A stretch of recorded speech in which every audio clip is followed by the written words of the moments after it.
Hello students, और आज मैं बहुत ही इम्पोर्टेंट सवाल कराने वाला हूं। और आज मेरा मूड किया, बहुत दिनों से शेरो शायरी में लगा हुआ था और सोचा मैं कि कुछ अब बच्चों को पढ़ाना भी चाहिए, क्योंकि सिर्फ शेरो शायरी से काम नहीं चलने वाला है। तो आज मेरा मूड किया कि ये क्वेश्चन को मैं बताऊं। तो ये बहुत ही अच्छा क्वेश्चन मैं लेकर आया हूं। परमुटेशन एंड कॉम्बिनेशन का ये सवाल है और ये जेई मेंस में भी पूछा हुआ है और ट्रिपल ई में भी पूछा हुआ है। पहले ट्रिपल ई हुआ करता था और अब जेई मेंस में पूछा जाता है ये सवाल। तो ये बहुत ही इंपॉर्टेंट सवाल है जेई मेंस का। और देखिए मैं किस तरीके से इस सवाल को मैं हैंडल करूंगा आपके सामने। और ये बहुत ही आसान सा और सुंदर सा सवाल है जो आप लोगों के लिए मैं आज लेकर आया हूं।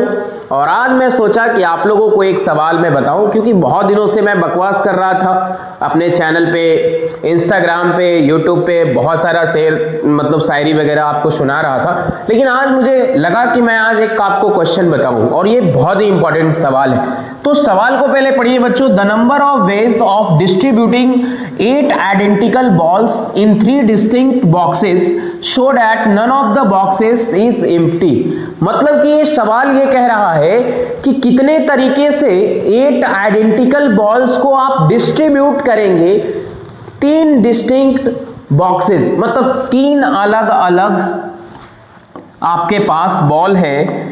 और ये जो है ना आपका जो बॉल, देखिए इसमें ये जो है 3 अलग अलग बॉक्स है आपके पास और 8 आइडेंटिकल बॉक्स है, 8 आइडेंटिकल बॉल्स है और इसको आपको इसमें पुट करना है।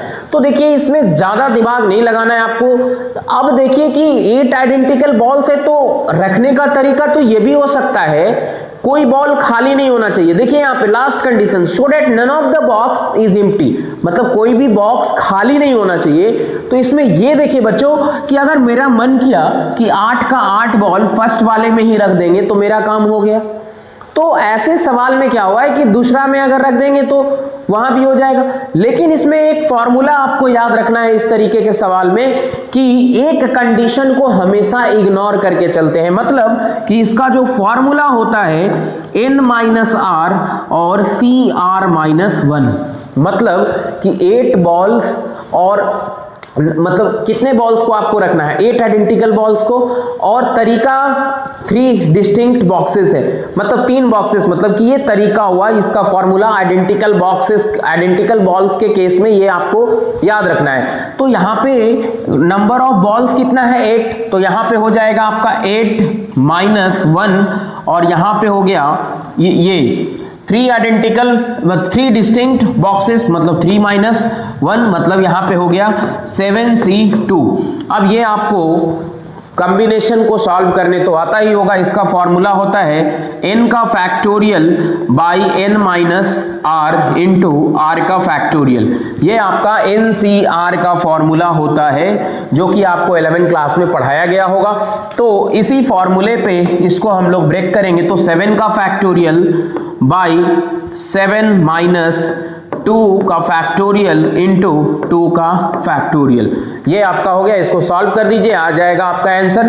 तो यहाँ पे ये ज्यादा ही गैदरिंग हो गया है, तो इधर देखिए यहाँ पे सॉल्व कर रहा हूं मैं 7 का फैक्टोरियल और ये आपका आ जाएगा कितना, ये 7 - 2 5 का फैक्टोरियल इंटू 2 का फैक्टोरियल। अब इसको ब्रेक कीजिएगा तो 7 × 6 × 5 का फैक्टोरियल और यहाँ पे हो जाएगा 5 का फैक्टोरियल इंटू 2 का फैक्टोरियल। ये खत्म और 2 × 3 = 6, मतलब ये टोटल नंबर ऑफ वेज हो गया 21। तो ये सवाल का सही एक्सप्लेनेशन ये हो गया आपका। ठीक है, हो गया।